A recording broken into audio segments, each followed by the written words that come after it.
شو کی ہے، تو وہاں پر انہوں نے جلسہ رکھا. میں جب گیا تو وہاں پر بے شمار دنیا تھی. انتہائی بات ہے نا، میرا نہیں خیال کہ میرا پاکستان یا آزاد کشمیر میں کبھی لوگوں نے اتنی محبت کے ساتھ استقبال کیا اور جتنا لال چوک میں ہوا. لیکن جو بتانے والی بات ہے وہ یہ ہے کہ میں جب وہاں پہنچا، ایک تو لوگ بہت زیادہ تھے، لیکن وہاں پر کوئی 400-500 خواتین بھی تھی، اور وہ کشمیری میں وہ ترانے گا رہی تھی کشمیر کی آزادی کے لیے. تو میں جب وہاں پہنچا تو انہوں نے مجھے کہا کہ جی وہ خواتین ہیں. تو میں احترام کے ساتھ آگے بڑھا، میں نے سلام کرنے کی کوشش کی. یقین کریں انہوں نے میرے ہاتھ کو چومنا شروع کر دیا، اور میں نے امبیرس ہو کے، مائیں بہنیں تھی، میں نے ہاتھ پیچھے کھینچ کے ان کے سروں پہ ہاتھ رکھنے کی کوشش کی.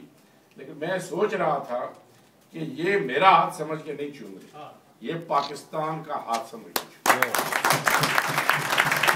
اور آزادی کا ہاتھ سمجھ کے چوم رہے. تو صرف یہ بات سنانے کا مقصد یہ ہے کہ وہ لوگ جو 1,00,000 جانوں کا نذرانہ دے چکے ہیں، وہ لوگ جو ہزاروں ماؤں بہنوں کی عصمت دری دیکھ چکے ہیں، وہ اس وقت بھی 2800 گمنام قبریں وہاں پر ملی. اور یہ 2800 جو گمنام قبریں ہیں، یہ ایمنسٹی انٹرنیشنل یا ہیومن رائٹس واچ نے نہیں وہاں پر ان کی نشاندہی کی، بلکہ خود انڈیا کی جو ہیومن رائٹس آرگنائزیشن ہے انہوں نے وہ نشاندہی کی ہے. India can't even deny it کہ وہاں پر نہیں ہے وہ. تو میں یہ کہہ رہا ہوں کہ جس طرح وہ لوگ قربانی دے رہے ہیں، اور اس سٹیج پہ مجھے یقین ہے، میں ان کو میسج بھی دے کے آیا ہوں کہ وہ اپنی جد و جہد کو مزید وہ تیز کریں، کیونکہ میں بالکل صحیح کہہ رہا ہوں کہ یہ 1.5 سال بڑا امپورٹنٹ ہے.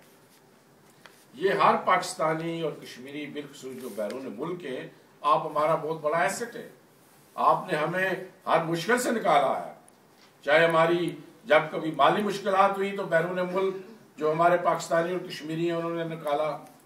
کوئی اور مسئلہ ہوتا ہے اور بعض جگہ ہمارے پاکستانی اور کشمیری بڑے ایکٹیو، مثلا برطانیہ میں ہمارے 10 لاکھ وہاں پر کشمیری ہیں.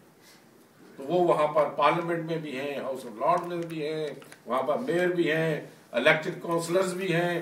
اور جس وجہ سے 64 سال بعد وہاں پر پچھلے سال وہاں پر کشمیر پر وہاں کے ہاؤس میں بحث ہوئی. تو میں سمجھتا ہوں کہ اسی طرح آپ لوگ جاپان میں بھی وہ کر سکتے ہیں. اور جاپان اور جرمنی، جیسے میں نے پہلے دونوں ملکوں کا ذکر کیا، ان کی اپنی ایک تاریخ بھی ہے، اس تفصیل میں نہیں جانا چاہوں گا. لیکن یہ ایک اور وجہ سے بھی انٹرسٹڈ ہے. جس طرح یہاں پر ذکر کر رہے تھے، الطاف غفار صاحب نے شاید ذکر کیا کہ انڈیا سیکیورٹی کونسل کا ممبر بننا چاہتا ہے. جرمنی اور جاپان بھی دونوں سیکیورٹی کونسل کا ممبر بننا چاہتے ہیں. ان کی یہ خواہش ہے کہ مسئلہ کشمیر حل ہو، یا ہونی چاہیے کم از کم. تو اسی صورت میں انڈیا بھی بن سکتا ہے اور یہ بھی بن سکتے ہیں.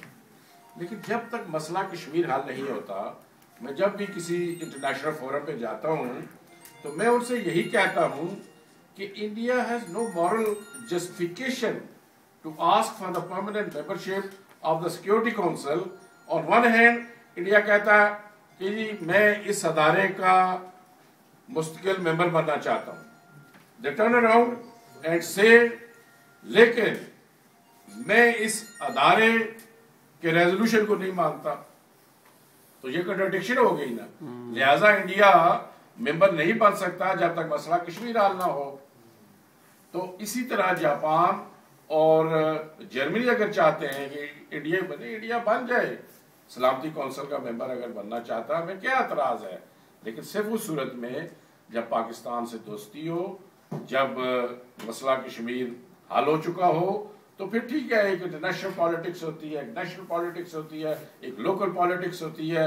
تو ایک ٹھیک ہے اس میں جو وہ ریجنل پالیٹکس میں بھی ٹھیک ہے. کہیں کوئی ملک اگر بن جاتا ہے تو وہ ہمارے لیے کوئی ایسی بات نہیں ہے. لیکن وہ اسی صورت میں ہو سکتا ہے کہ یہ اس قسم کی جو صورتحال ہے وہ ہو. تو میں یہ سمجھتا ہوں کہ اس وقت حکومت پاکستان نے بھی انتہائی مناسب جو پالیسی ہے وہ اختیار کی ہوئی ہے. وہ امریکنز کے ساتھ ہمارا تناؤ بھی ہے. اور آپ نے یہ دیکھا کہ کچھ عرصہ پہلے، بلکہ میں جب یورپ گیا، امریکہ گیا اسٹیٹ ڈپارٹمنٹ میں میٹنگ کے لیے، تو صرف اس سے 2 دن پہلے وہ وہاں پہ ہمارے 25 فوجیوں کو شہید کیا تھا نیٹو کی فورسز نے. تو پاکستان یہ کہنے میں حق بجانب ہے کہ جب تک ہمارے ایسٹرن بارڈر سیف نہیں، ایسٹرن بارڈر آف کو main line of control and the border with India, اس وقت تک ہم ویسٹرن بارڈر پر آپ کی کیا مدد کر سکتے؟ Western border of course means your tribal areas and the border with Afghanistan. تو میں یہ سمجھتا ہوں کہ اس وقت پاکستان کی، اور اس میں پاکستان کی تمام سیاسی جماعتوں کا بھی اتفاق ہے، پاکستان کے اداروں کا اور اسٹیبلشمنٹ کا بھی اتفاق ہے، اور میں یہ سمجھتا ہوں کہ ہونا بھی چاہیے. اور ایٹمی پروگرام ہمارا ہے، کشمیر ہے، اس پر میں سمجھتا ہوں کہ پاکستان کی بھی تمام سیاسی جماعتوں کا اتفاق رائے ہے، بلکہ اس سے بھی مضبوط ہونا چاہیے. کیونکہ دیکھیں آج ملک ہے، ملک مضبوط ہوگا تو سیاست بھی ہوگی، کوئی وزیر اعظم بنے گا، کوئی صدر بنے گا، کوئی ممبر اسمبلی بنے گا. خدا نخواستہ کہ ملک ہی کمزور ہو گیا تو پھر کیا کسی نے بننا؟ تو میں یہ سمجھتا ہوں کہ بطور کشمیری تو ہماری یہ زیادہ خواہش ہوتی ہے، اور مجھ سے زیادہ مقبوضہ کشمیر کے لوگوں کی خواہش ہوتی ہے کہ مضبوط اور مستحکم پاکستان ہو. کیونکہ ایک مضبوط اور مستحکم پاکستان ہی کشمیر کی آزادی کا ضامن ہو سکتا ہے.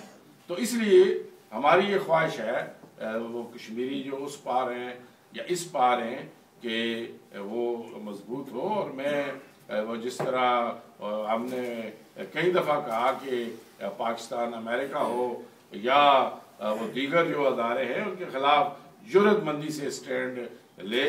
ہم جو 1.5 کروڑ کشمیری عوام ہیں، چاہے وہ مقبوضہ کشمیر میں، آزاد کشمیر میں یا بیرون ملک ہیں، انشاءاللہ پاکستانی افواج کے ساتھ، پاکستانی حکومت کے ساتھ انشاءاللہ ہم ایک چٹان کی طرح کھڑے ہوں گے. اور اس طرح میں سمجھتا ہوں کہ یہ صرف پاکستان کے ساتھ نہیں، بلکہ چونکہ یہ ہماری اپنی بقا کا مسئلہ ہے.